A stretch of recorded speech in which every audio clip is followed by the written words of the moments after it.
अस्सलाम वालेकुम नाज़रीन, सुबह बखैर। 18 नवंबर 2023 की सुबह है। उम्मीद करता हूँ आप सब खैरियत से होंगे। कल भी बिल्कुल भी यूट्यूब चैनल के ऊपर हमारी बात नहीं हो सकी, कल थोड़ा मसरूफ़ था। तो अभी मैंने सोचा सुबह वॉक पे आए हैं, थोड़ा सा टाइम है तो मैंने कहा बात कर लेते हैं सियासत के ऊपर। सबसे बड़ा जो मौजू आजकल पाकिस्तान में बना हुआ है वो लाडला है। लाडले के लिए ग्राउंड सेट किया जा रहा है, जबकि लाडला अभी तक ताहयात नाअहल है। आइन के मुताबिक वो बिल्कुल भी पूरी ज़िंदगी किसी सीट के ऊपर इलेक्शन तो क्या किसी पार्टी का चेयरमैन सदर कुछ भी नहीं बन सकता, काउंसलर भी नहीं बन सकता।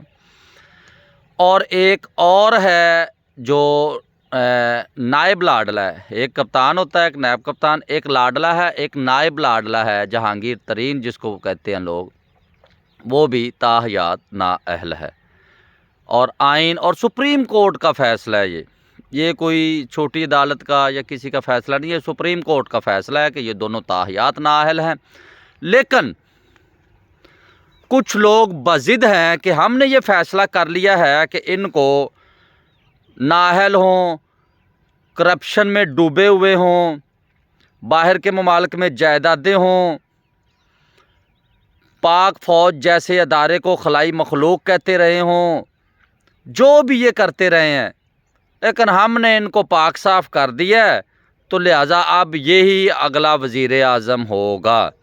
एक को वज़ीर आज़म बनाना है, दूसरे लाडले को बीच में सीटें देनी है, सेनेट में लेके जाना है। सेनेट के 48 सीटें आपको पता है मार्च में खाली हो रही हैं। वहाँ पे इनको जो दूसरा वाइस लाडला है, नाइब लाडला है, उसको वहाँ पे अकोमोडेट किया जाएगा। ये वो ख़बरें आ रही हैं जो मैं आपको बता रहा हूँ। ये प्लान है। दूसरी तरफ अवाम है, आइन है। आइन में लिखा है कि पाकिस्तान का हुक्मरान वो होगा जिसको अवाम मुंतखब करेंगे, सेलेक्ट नहीं करेंगे।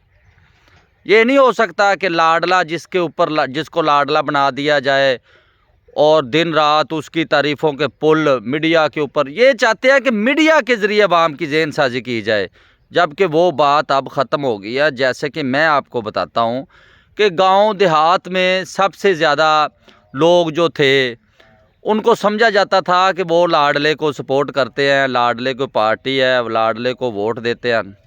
गांव देहात में इस वक्त जो पीडीएम ने हाल कर दिया काश्तकार का, मैं अभी भी आप मेरे पीछे ये मकई की फसल देख रहे हैं, ये मकई की वो फसल है जिसने लाडले की जो कहते हैं ना, लाडले को दीवार के साथ लगा दिया है।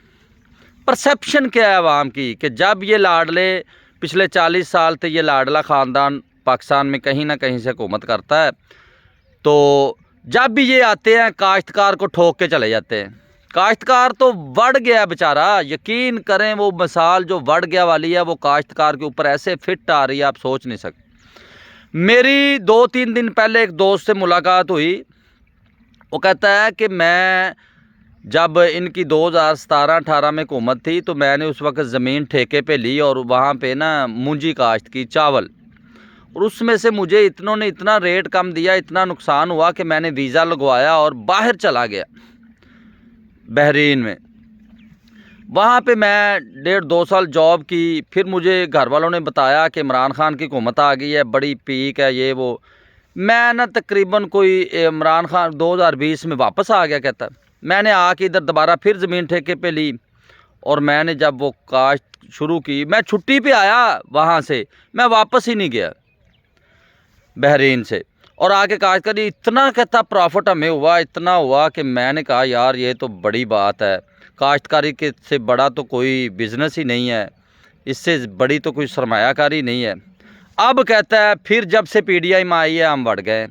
ये मकई जो है ना, जो आप पीछे ये देख रहे हैं, इसके 1 एकड़ के ऊपर 1 लाख रुपया खर्चा आता है जब इसको तैयार किया जाता है। तो हालत ये है कि जो गर्मियों वाली मकई है अभी भी वो काश्तकार के पास पड़ी हुई है। इमरान खान के दौर में इसका रेट था फ़ी मन, यानी कि 4,4500 फ़ी मन, 5,000 तक भी गया है। अब जब से पीडीएम आई है तब से इसका रेट हो गया 1600, 1800, 1700। तकरीबन हर काश्तकार के घर में ये पड़ी हुई है, वो बेच नहीं रहा बेचारा। वो कहता है इस रेट में बेचेंगे तो क्या कमाएंगे, नुकसान ही नुकसान है। वो पड़ी हुई, गर्मियों वाली पड़ी हुई है और सर्दियों वाली फिर तैयार हो गई है। ये अब मकई बिल्कुल तैयार है, ये अब फिर इसको हमने निकालना है। रेट वही है 1700-1800। परसेप्शन क्या है आवाम में कि इसका रेट क्यों कम है? किसी चीज़ का रेट कम नहीं हुआ। जो हम इसमें खाद डालते हैं वो भी डबल हो गई, जो पानी लगाते हैं ट्यूबवेल का वो उसका भी रेट डबल हो गया, डीजल जिससे ये हल चलाते हैं वो भी डबल हो गया, जो पेस्टिसाइड है वो भी उसका भी रेट डबल हो गया। इसका 3 गुना कम क्यों हुआ? अवाम क्या सोच रही है? ये मकई सबसे ज़्यादा जो पोल्ट्री फीड है उसमें इस्तेमाल होती है। वो कहते हैं, ये अवाम कह रही है कि ये भी एक माफिया है और इसकी सरपरस्ती जो है वो यही लाडला ख़ानदान करता है, क्योंकि पंजाब में सबसे ज़्यादा पोल्ट्री के जो शेड्स हैं वो भी लाडले ख़ानदान की मलकियत है।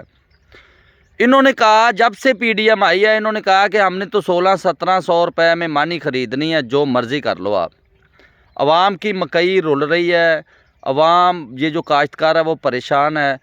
अब ये उन्होंने तैयार किया है कि हमने इस लाडले ख़ानदान को आने नहीं देना। काश्तकार ये तैयार करके बैठा हुआ है। जो काश्तकार के साथ पिछले 16-18 माह में हो रहा है, काश्तकार ने ये तैयार कर लिया है कि हमने लाडले ख़ानदान को नहीं आने देना, वरना ये तो हमें मार देगा भूखा। तो अब दूसरी तरफ जो है, जो लाडले ख़ानदान के सरपरस्त हैं, उन्होंने ये तैयार किया हुआ है कि हमने लाडले ख़ानदान को ही लाना है।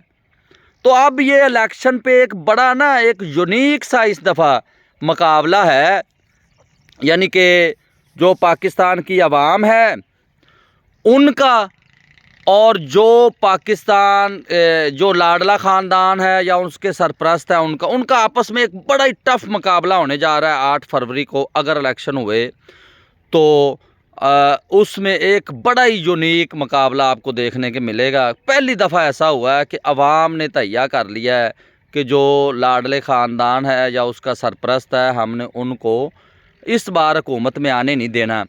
वोट देखना आप 8 फरवरी को क्या होता है। ये मैं आपको गांव देहात की सूरत हाल बता रहा हूँ।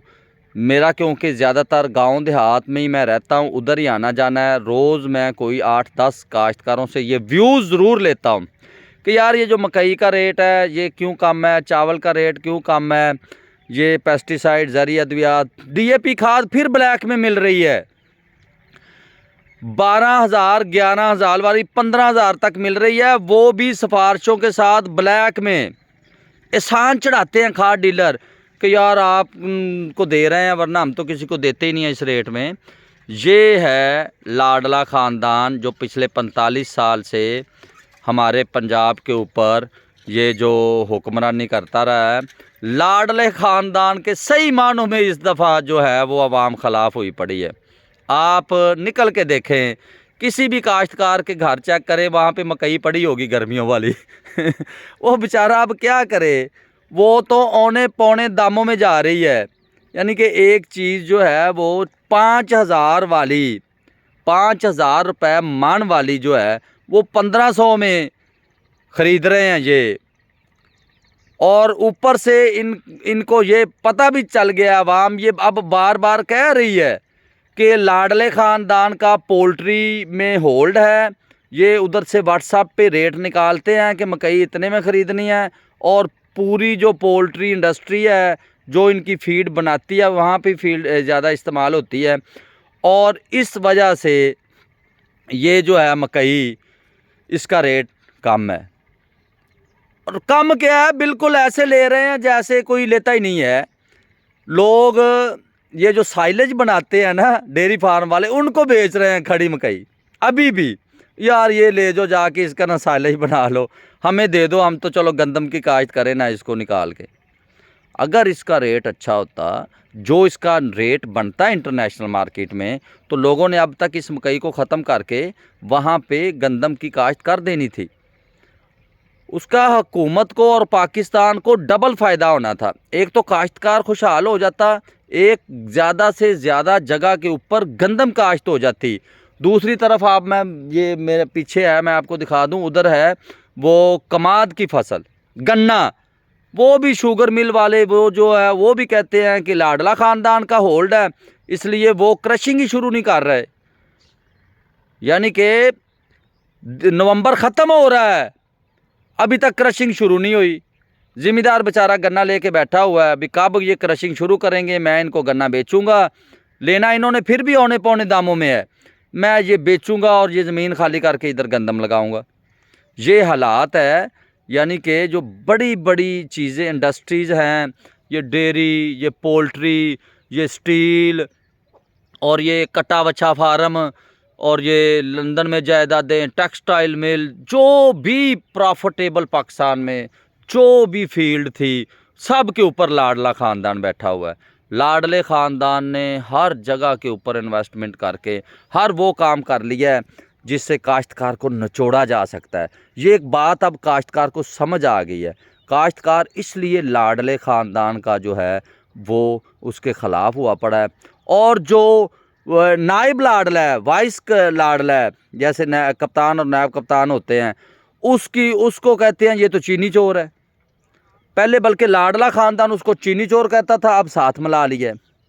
अब ये रल मिल के वो गेम खेलेंगे नूरा कुश्ती, बाद में सीटें मिला मिलू के एक को कोई दे देंगे। जैसे मशहूर है ना लाडले ख़ानदान के बारे में शुरू से ही कि ये अंपायरों को साथ मिला के मैच खेलता है। यानी कि ये जाता है बेफिक्र होकर मैच के अंदर उतर जाता है, इसको पता है जब मुझे आउट ही नहीं देना, मैं अंपायर मेरे साथ हैं तो बेफिक्र, कोई टेंशन ही नहीं है। ये इसलिए टेंशन फ्री है। लेकिन इस दफ़ा आवाम जो है वो ये गांव देहात की आवाम तो ये तैयार करके बैठी है कि लाडले को नहीं आने देना और जो कुछ मर्ज़ी आ जाए। अल्लाह हाफ़िज़, ख्याल रखिएगा अपना।